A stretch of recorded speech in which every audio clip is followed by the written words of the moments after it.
Familles séparées, des élus américains dénoncent le manque d'infos. Le maire de New York, Bill de Blasio, à sa sortie du Cayuga Center, qui accueille des enfants immigrés séparés de leurs parents, à New York, le 20 juin 2018.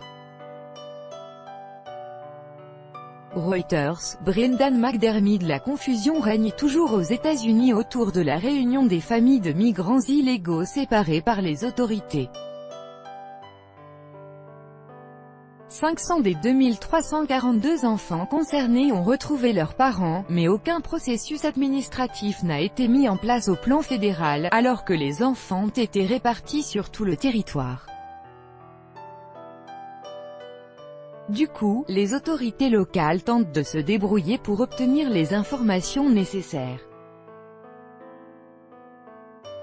Avec notre correspondante à Washington, Anne Corpet, environ 700 enfants séparés de leurs parents à la frontière ont été envoyés dans des centres d'accueil de l'État de New York. Un chiffre approximatif, car ni l'État ni la ville n'ont été informés par les autorités fédérales. Le gouverneur Andrew Cuomo s'affirme scandalisé par ce manque de transparence. Ce sont des enfants hautement traumatisés. Ils ont été mis en cage, séparés de leurs parents, jetés dans un avion ou dans un bus et envoyés ailleurs. Ils ne parlent pas la langue, ne savent pas où ils sont. L'élu démocrate interpelle le gouvernement sur « ces enfants qui sont dans mon État. Il est de ma responsabilité de m'occuper de leur santé et de leur bien-être, pourquoi ne me dites-vous pas où ils se trouvent ?» Face à cette absence d'information, les autorités locales se débrouillent pour tenter de retrouver les parents de ces mineurs. Le maire de New York, Bill de Blasio, explique travailler avec les services sociaux qui s'occupent de ces enfants pour leur trouver des avocats, afin qu'ils puissent entamer les procédures pour retrouver leur famille. Le gouvernement fédéral ne s'en occupe pas. Selon le gouverneur de New York, la situation est d'autant plus compliquée que les autorités fédérales ont imposé aux centres d'accueil de ne rien communiquer sur les enfants dont ils ont la charge.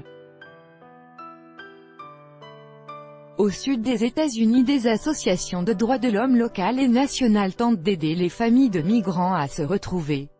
Une tâche difficile.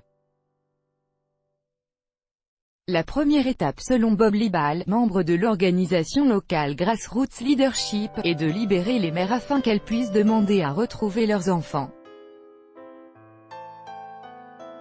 Nous travaillons avec beaucoup de mères en détention. Nous essayons de les soutenir alors qu'elles ont été séparées de leurs enfants, de mobiliser la communauté autour de leur cause pour d'obtenir leur libération et les réunir avec leurs enfants. Certaines sont arrivées à les contacter, mais certaines n'ont aucune nouvelle. Ça fait 8 ans que nous travaillons avec des migrantes détenues. C'est la première fois que nous voyons des mères séparées de leurs enfants.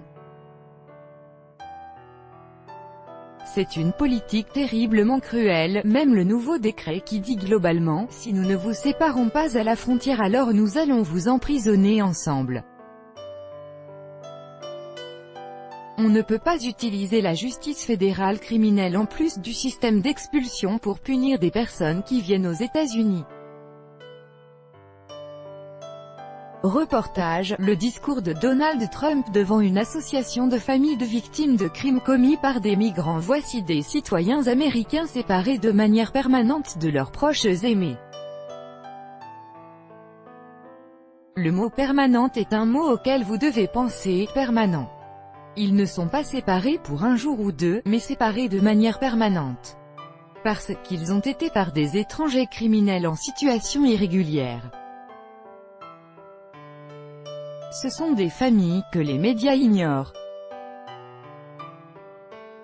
Trump avec famille de victimes de migrants, 22/6/2018 par Anne Corpet. Écoutez, écoutez, migrants aux États-Unis. Face à l'indignation, Donald Trump signe un décret pour éviter les séparations de familles.